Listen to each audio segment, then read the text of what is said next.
睡前故事第5話：追尋夢想的成就。喺一個小鎮上面，住着一位名叫阿偉嘅中年男子。佢一家大型公司工作，表面上看似成功，擁有穩定嘅收入同埋管理地位，但係心中總係感到空虛，似乎缺少咗真正嘅意義。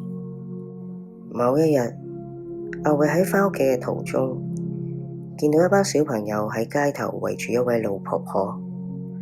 老婆婆正在用畫筆為佢哋畫畫。阿偉好奇咁樣停低咗，發現老婆婆嘅畫作係充滿色彩同埋夢想，而呢班小朋友嘅笑聲亦讓佢感到一種久違咗嘅快樂。老婆婆注意到阿偉，微笑住邀請佢參加佢嘅藝術班。佢話畀阿偉知，呢班小朋友都有佢自己嘅夢想，但係因為家庭嘅原因，所以都冇辦法實現。阿偉心中一震，諗起自己當年都有好多個夢想，佢因為工作同埋生活嘅壓力而放棄咗。就喺嗰日嘅晚上，阿偉辭去咗佢而家嘅工作，決定全心投入呢個藝術班。佢開始教小朋友喺度畫畫，幫佢哋發現自己嘅才華。每當佢睇到小朋友嘅笑容同埋自信，阿偉嘅心中都係充滿咗成就感。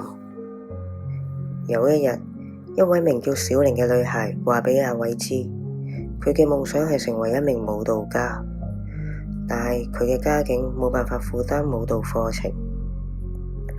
阿偉決定去幫佢，於是開始籌辦一個社區舞蹈表演，讓小玲同埋其他小朋友都可以能夠喺個舞台上展現自己嘅才華。阿偉用自己之前嘅商業知識，聯合當地嘅商家贊助今次嘅表演。呢班小朋友喺排練中不斷咁挑戰自己，從最初嘅緊張到後來嘅自信，每個人都喺過程中成長。最終表演當日，鎮上嘅人都聚埋一齊，期待呢一場特別嘅演出。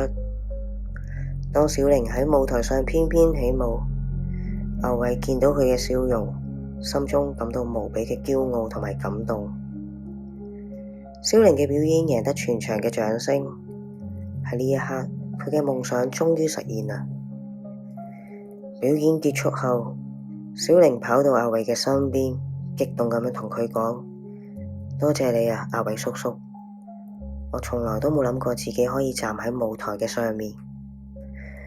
阿偉嘅眼泛住淚光，佢明白呢一份成就唔單單係小玲，更係佢自己心中夢想嘅重現。